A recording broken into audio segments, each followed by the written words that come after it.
you know, sometimes I'm naughty and we get away with it, but this is a bit close. There's Cape buffalo, rhinoceroses, and a big bull elephant back there.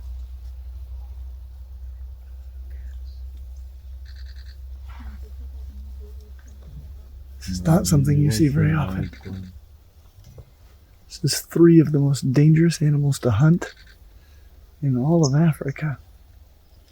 And they're all right here. This almost never occurs. Wow.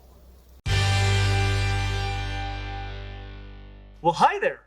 I just got back from safari in Africa, and I will say that the experience has massively altered my understanding of 2 of the most dangerous animals on the continent. Africa has what are called the Big 5, the 5 animals that are the most difficult to hunt on foot without being killed by them. Those are leopards, Cape buffalo, rhinos, lions, and elephants.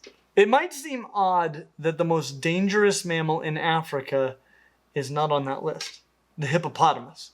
I had to ask about it myself, and it turns out that it does make sense. Hippos are very dangerous if you're in the water. This can be while you're wading or in a small boat. They are territorial and aggressive and huge and very capable of killing you, especially if you can't swim, which is rather common in Africa. They also can be dangerous on land, mostly at night when they come out to feed. But they really aren't that dangerous to people on foot during the day. Just stay out of the water. The hippos, of course, aren't the only things to avoid in the water. I met so many people who had friends that had been killed by crocodiles. Basically, everybody knew somebody. Which is why it's pretty crazy that my choice to zip line over some of the largest Nile crocodiles that I have ever seen was actually my safer alternative to a far more dangerous activity that was originally planned for us. I'll talk more about that in a bit. But crocodiles probably weren't the most dangerous reptiles with which I interacted in Africa. Snakes are actually the reptiles that are probably the most likely to kill you. I mean, there are black mambas, likely the most dangerous snakes on earth to handle, boom slangs, as well as cobras, like this snouted cobra. And those aren't even the snakes that killed the most people in Africa. That title would be held by this snake. It kills more people, far more people, than the Big 5, hippos, and crocodiles all combined. And I got to spend some really amazing time with this one. All right. So this glorious animal right here is one of the most dangerous snakes in all of Africa. This is the puff adder. And this is a very heavy-bodied ambush predator. Excellent crypsis. Right now we're seeing it on kind of bare ground. When you see them in the leaves, you'll understand why they bite so many people. Because this isn't a snake that wants to fight a person. In fact, there are only a few giant snakes in the world that would see a person as a potential source of food. In general, snakes don't want to fight a person. A snake this size loses a fight to a person every time. If I decided right now to stomp on this snake, there's literally nothing that this snake could do to stop me except for try to intimidate me into not doing it. Even a bite wouldn't kill me for several hours. However, where I am right now, it is very likely that if I were bitten, I would end up dying. So I'm going to be extremely careful. This snake can strike very, very fast. It can cover a considerable amount of distance.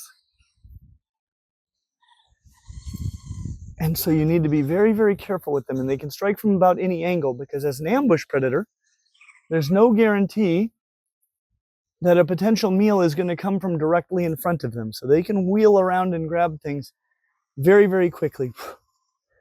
Just like their relatives, the gaboon vipers and the rhinoceros vipers.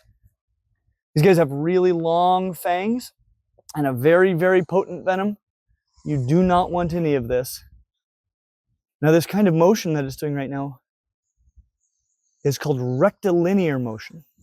And this is probably the most common way that these super heavy-bodied vipers in the genus Bitis, this is probably the most common way that they move. Sort of like a caterpillar, except it's actually their ribs that they're undulating forward like that. You see this in some other giant heavy-bodied snakes, a lot of the really big pythons, really big boas. I see it in hognose snakes. They're about the littlest snake I can think of that regularly moves using rectilinear motion. But there is no better example of rectilinear motion than that used by the puff adder. What a special snake. So these are, I believe, what you would call a true viper. And the true vipers lack the pits of the pit vipers, though they're all very closely related to one another. Like all vipers, they have movable fangs, which allows the fangs to be much, much longer than those of most elapid snakes. Though the death adder is an example of an elapid snake that has movable fangs as well, and actually lives a life very similar to the puff adder, hence the similar names. Though the death adder is not a true adder, it just is a convergent form with the true adders. There are no vipers in Australia, and the death adder has filled the same essential ecological niche that this animal fills here in southern Africa. What an absolutely incredible snake. One thing I should mention too, in the United States, where we have snakes like copperheads, cottonmouths, and rattlesnakes as our vipers, as long as you go and get medical attention in a reasonable amount of time, there's a very, very, very remote possibility that you will die as a result of the bite. However, here, especially being as far away as I am from medical attention, and given the antivenom shortage that they're experiencing right now, the likelihood of dying from a bite from this snake would be very, very high. In the United States, I think it's a little bit silly to be overly concerned about snakes. Yeah, a bite from a rattlesnake is an unpleasant experience. It'd be a little bit expensive, but usually not life-threatening. However, here in Africa, snakes are serious and definitely need to be respected. But I am loving this experience with the puff adder.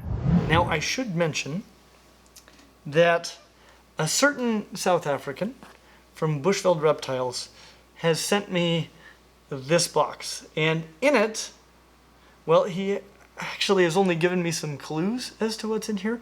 But if it is what I think it is, this will be the only one of these that I've ever seen outside of South Africa where they're from.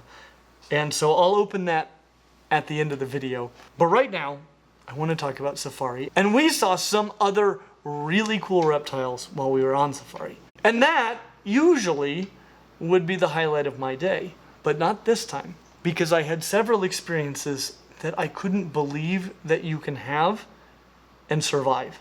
And I found out that one member of the Big Five is far more terrifying than I even imagined. So let's go on safari.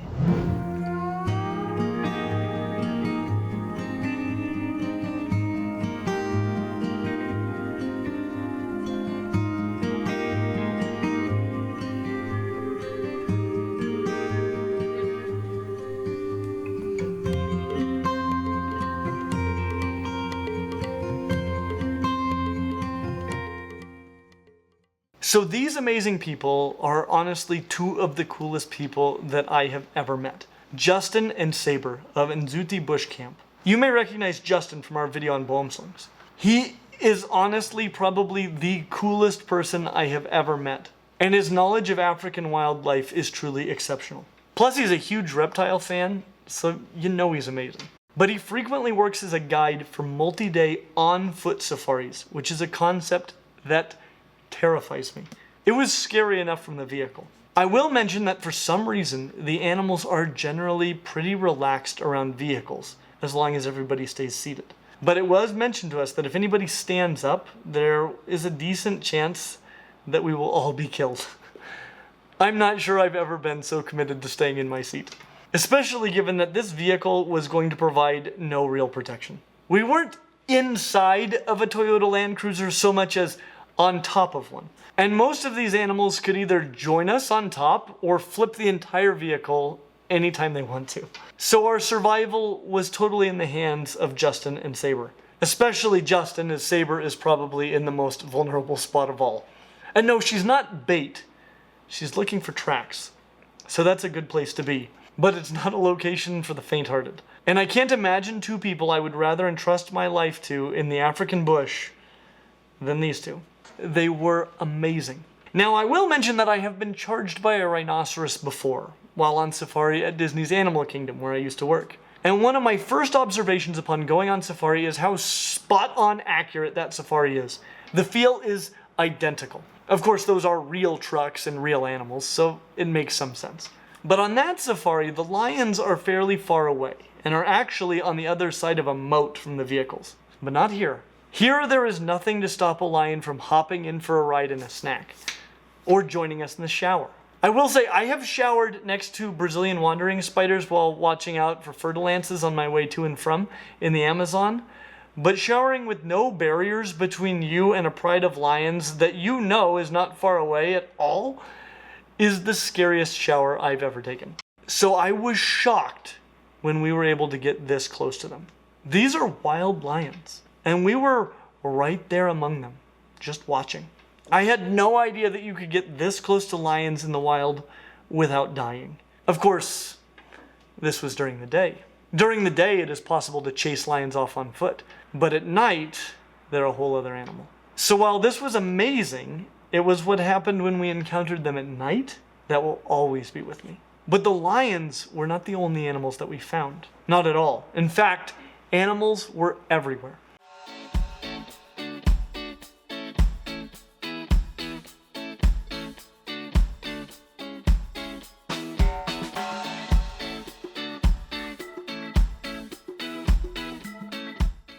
When we went to the Amazon, I expected to see animals everywhere. But the reality is that while they were everywhere, and the sound of the jungle made that apparent, so too were places to hide. The biodiversity was amazing, but you had to work to find it. Not here, at least if you have Justin and Saber to lead the way.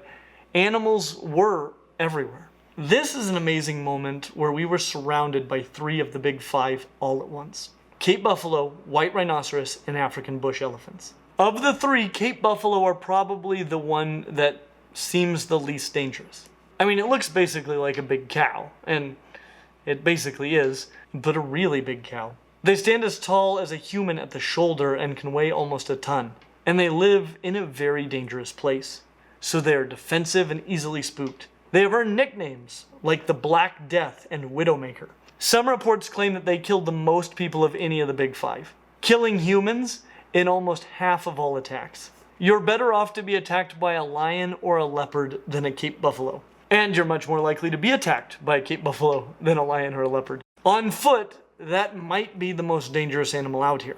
And they can flip a car, but not as easily as a rhinoceros, which is only slightly taller at the shoulder but can weigh more than 3 times as much. You're less likely to bump into one, but they have poor vision and can be easily startled and come at you like a freight train. Of course, if you're respectful of their space and body language, they too are delightful, and we had many unforgettable and delightful experiences watching them.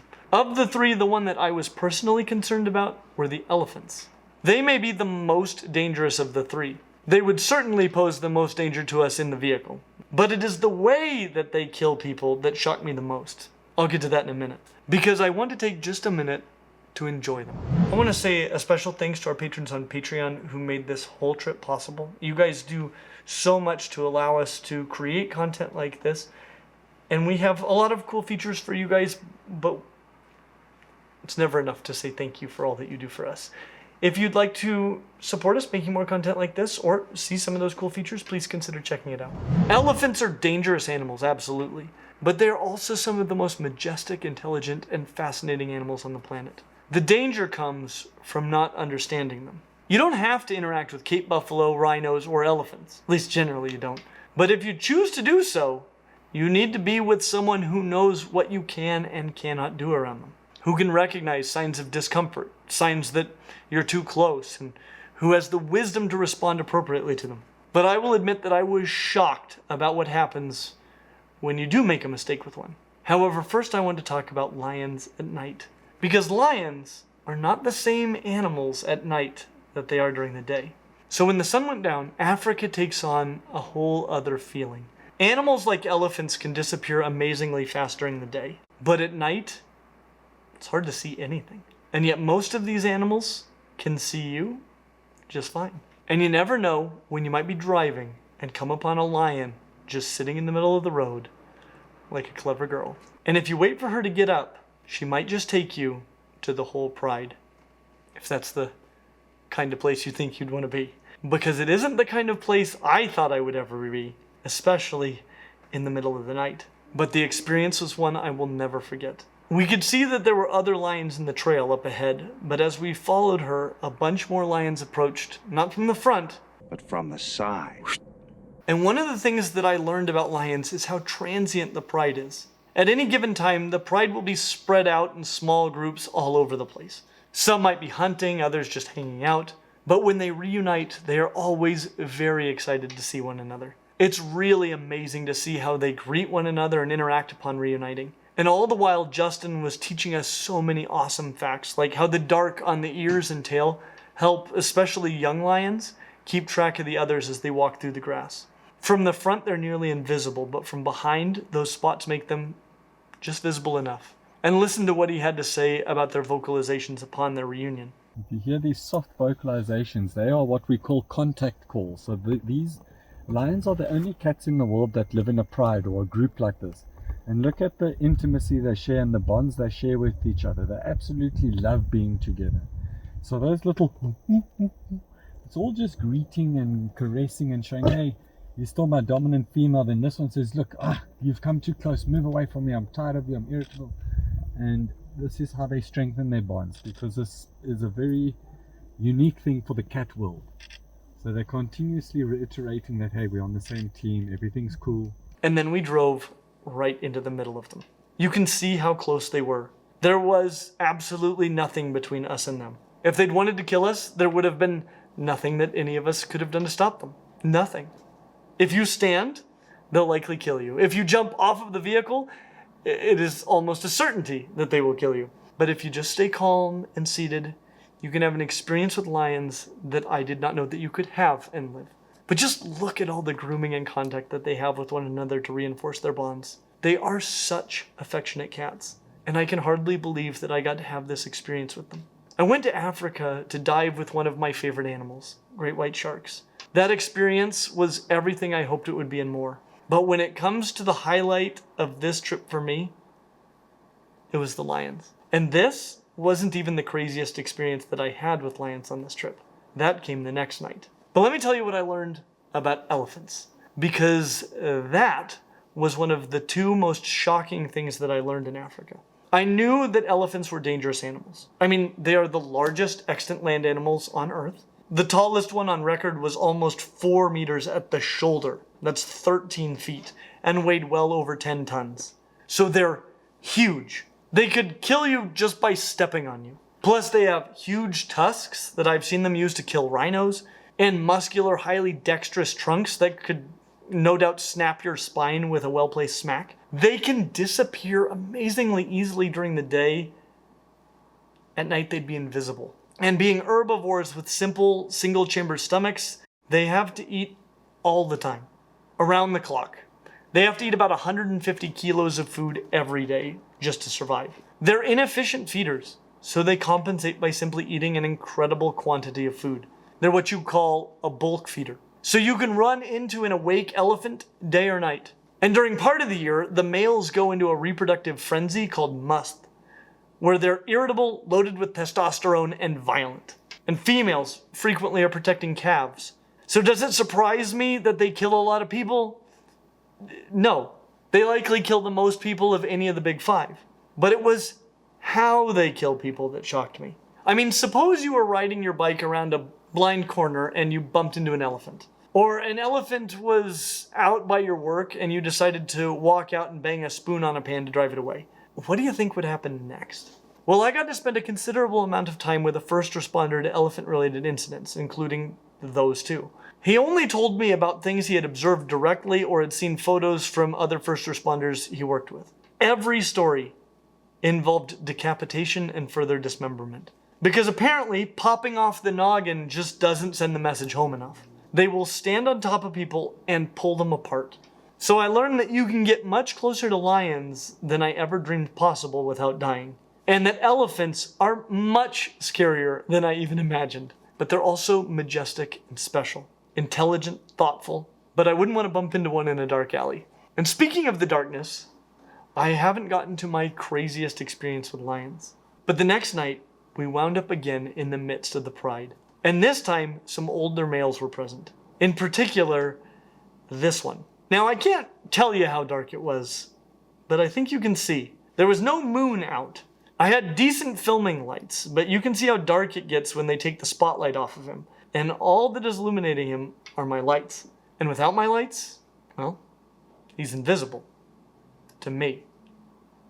Not to him. This is his world. Now, the last time I saw him, he was looking right at me. He was close enough that I could have jumped onto him, so definitely close enough for him to jump on me without exerting himself. But then another younger male approached from the other side of the vehicle. Now, how long is too long to go without looking at a lion that is looking at you from less than 10 feet away? At the time, I guess I thought that 15 seconds was an appropriate amount of time. Or at least that's how long it took me to realize that I probably shouldn't take the light off of a lion staring right at me. Not that things would go any better if I was watching him decide to pluck me off of the car. And he didn't. He didn't do anything to threaten me at all. I simply had no idea. But I can tell you that safari with NDZUTI was one of the most amazing experiences I've had in my entire life. I couldn't recommend them more highly. And if you'd like a video in the future about all of the rad small animals that we found while we were on safari, let me know, because we found some amazing stuff. I mean, I got to see a dung beetle doing its thing for real. It made me a little bit emotional. So just let me know. But I still need to talk to you about crocodiles and why ziplining over them was actually the safer option for activities that I might have engaged in on that day. So I will say that our hosts for this trip were absolutely incredible. I really got to see so many of the coolest things that you can see in South Africa. The SOS Reptile Expo was legendary. I got to meet incredible people, find amazing animals, and have experiences I will never forget. But I really wanted to survive the trip. That was a real priority for me.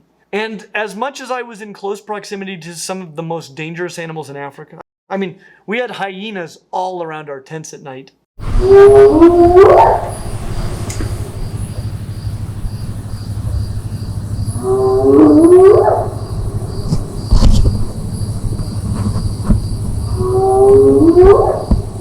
We were face to face with lions, great white sharks, deadly snakes, but it was people that scared me the most. The homicide rate in South Africa is about 8 times that of the United States, and about 30 times higher than that of Utah, where I live. And I live in about the safest part of Utah.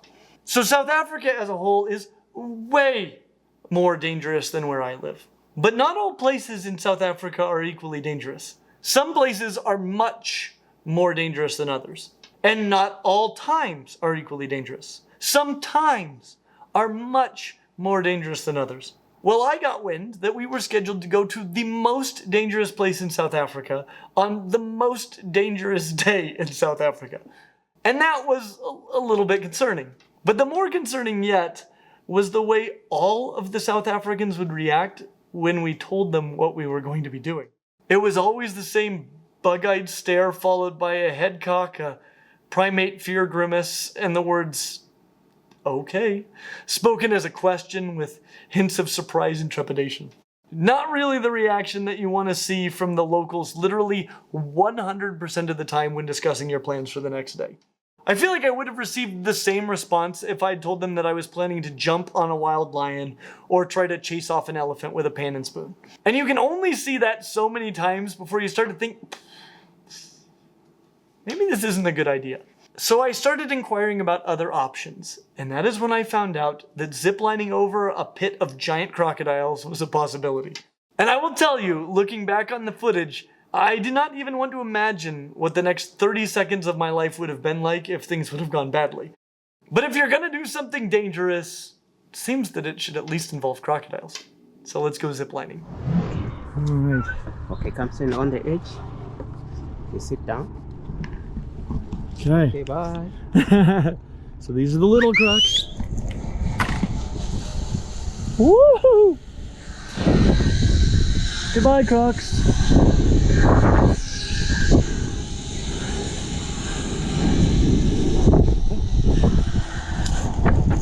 Good catch. You okay? Yes. So that was the little one.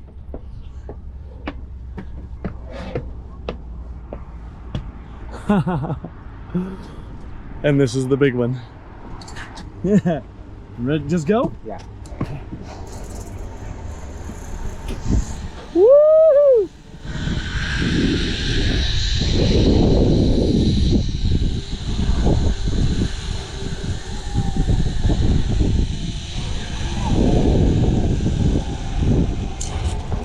How was it? It was wonderful. Cool. I made it. A special thanks to Dave Kaufman as well as Heidi Pfeiffer and the SOS Reptile Expo for making all of this possible. If you're interested in going on safari with NDZUTI, we'll have a link in the description. But right now, I need to open this box that I'm so excited to open from Bushveld Reptiles. So I'll tell you, I think I know what's in here, sort of. I was given a number of clues by Garrett Hartle from Reach Out Reptiles, and if those clues are true, it's a very rare snake. But there are two species of this snake. We actually made a video on this snake, so if I'm right. There are two species that it could be, and I love both of them. But one of them is clearly cooler than the other. And, however, the only one that I've ever seen available in the United States, I've never seen them in person in the United States ever, either of them. But the only one that I occasionally see available in the United States is the slightly less cool of the two. However, I do think that there is the possibility that this is, well, the impossible. So, we shall see. Okay.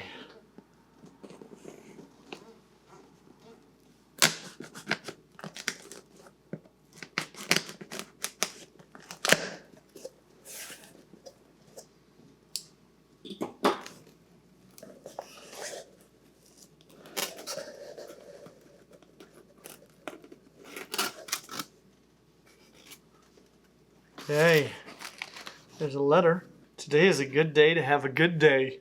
Yes, it is. Wow. Thank you so much for including Bushveld Reptiles in your video on Cape House snakes. If you guys haven't seen that, you should check them out. Garrett told us that after your trip to South Africa, you not only became even more fond of houseies, but also fell in love with the Cape file snake. Guys, that's the good one. Not that they're not both rad, but that's the impossible one. We know this little chap who traveled all the way from South Africa will have a special place in your reptile room. Warren and Nicole.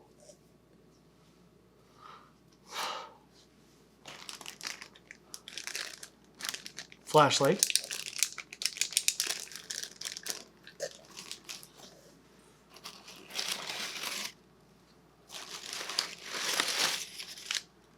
Get their own paper. Oh my gosh, guys. I can already see. Oh my gosh.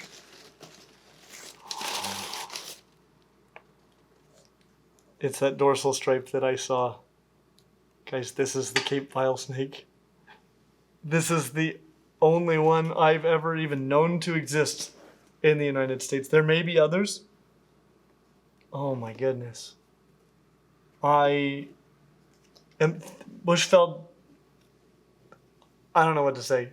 This is so incredible. And it looks happy and healthy. They like to have their heads hidden. They're funny, funny snakes. Oh my goodness. And these snakes look really cool. They've got kind of a head like a dragon snake. They've got, well, kind of between a dragon snake and a sunbeam snake. And the texture is the closest thing I've ever seen to a dragon snake on a snake you could expect to survive. It's that texture that's so great, even though their coloration is amazing. But they like to have their heads hidden. Till then, they tend to thrash about. So I'm not going to do much to bother this guy right now, but I do want to just make contact. Oh my goodness. Guys, I can't believe this. Thank you so much. As always, like and subscribe, and we hope to see you real soon. So if this is the hypothesis, maybe early hominids were taking mushrooms, and that was Expanding their mind, man. expanding I'm not sure that's the way that That works. doesn't. Yeah, that's what I was thinking. I was like, but this was like a. I can tell you one thing I know for sure. That is the hypothesis of a person on mushrooms. I wouldn't be surprised. Dude, the way. Oh. I understand now how the ape men expanded their minds so fast. Dude. Dude, I remember You couldn't be happier. a time when we were all in a cabin and it was snowing hard, Okay. and we all decided that we're going to leave said cabin early because we were going to get stuck in the snow. And we didn't want to get stuck in the snow in a cabin. And I was bummed to heck because we were leaving a cabin early. And then Clint's van got stuck in the snow. Yeah. Do you know how happy I was? It's the happiest I've ever been. Yeah, so take that and add just a little. So while we were trapped in that cabin, I was doing little calculations about at what point we'd have to eat Theo. What? And about 2 years later, it occurred to me, or we could have eaten Theo's food. 2 years later. I'd have felt real bad. You know, as Whole case of dog food. we're packing up as we leave, and I go, shh.